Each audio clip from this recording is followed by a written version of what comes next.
Mustafa Barghouti. He's the Secretary General of the Palestinian National Initiative. Mustafa, always good to have you on the News Hour.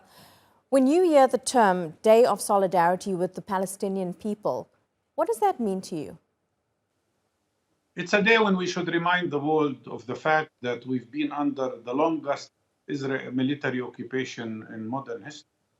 More than 55 years of Israeli occupation of the West Bank, Gaza, and Jerusalem, and more than 75 years of the Israeli ethnic cleansing that was conducted against 70% of the Palestinian population. We've been living all these 75 years under oppression, under a system of occupation, and that has evolved now to become a system of apartheid. It's a time to remind the world that the crimes continue against the Palestinian people. This year alone, 206 Palestinians have been killed, including 47 children by the Israeli army.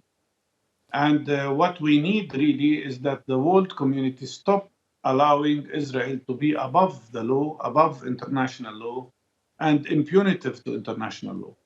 So many crimes have been committed, and there cannot be any peace at any time in this area without allowing Palestinians to be free from occupation and from the system of apartheid. And that means, in my opinion, the beginning of boycott, divestment, sanctions campaigns against occupation and the system of apartheid. Is there solidarity among Palestinians themselves about what they want, about a possible two-state solution, as well as solidarity among political groups to actually make this happen? There is wonderful solidarity between the people themselves. You see, of course, disputes between some political forces and not all, which is shameful. In my opinion, this internal division should end as soon as possible, especially that we are all facing the same hazard, we are all facing the same crimes, and we're all suffering from this.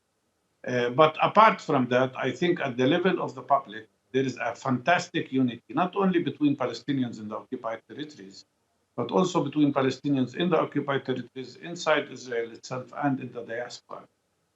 What we have learned during these years is that we are one people struggling for one goal and one cause, and that is reflecting on the ground in the great unity of the people in their struggle. But on the other hand, we cannot survive and we cannot achieve freedom if the world does not take its responsibility of pressuring Israel to stop this injustice. And Israel itself actually looks to be moving closer to a right-wing government.